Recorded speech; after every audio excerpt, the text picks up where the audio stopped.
How did terrorists exploit our foreign aid loopholes? Well, we have a lot of our Can international. you pull your mic up? I'm sorry. Can you hear me? Yes, sir. You have international NGOs and UN agencies actively lobby here in Washington, D.C. against vetting policies that would prevent it. I was the senior vetting officer at USAID, and what Hold on we a second. Did you say United Nations is doing this? The UN? Sure, everybody who's getting money lobbies here. That they're lobbying against us. I'm sorry, Mr. Roman. There's actually someone who used to work for one of those lobbies, the largest NGO lobby, Interaction. One of our co-witnesses here worked for them from 2018 to 2023. USAID effectively self-funds its own external private lobby that then goes back to Congress and asks for more money for USAID. So the taxpayers fund this lobbyist who's working against American interests. Correct. Possibly killing our allies and possibly Americans. They bring together groups in Washington that overseas work with groups that kill Americans. Yeah, I don't need a flow chart to show that. I appreciate it.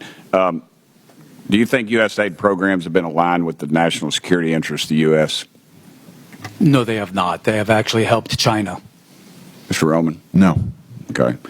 How do these programs compromise our national security, Mr. Premack? They actually push China.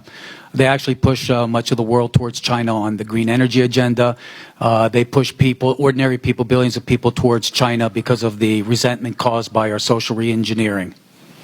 Are we being lobbied by these pro-communist China groups currently? Well, a lot of these countries don't even have to lobby because they get the money anyway, like South Africa. Yeah, and in fact, these lobbyists have come to the House and have tried to kill legislation like H.R. 160, which was meant to increase transparency in USAID's funding of overseas organizations. Is that a current piece of legislation? That's from the last session. And give me that number again. H.R. 160. And what does it do? It was meant to give U.S. lawmakers the ability to have higher transparency in terror financing investigations aimed at scrutinizing extremist groups. Mr. Premack? We had a regulation before we left in the last administration that anybody who touches money in countries where there's terrorists, those names have to go through databases, terrorist databases. That was overturned by Biden. Overturned by Biden.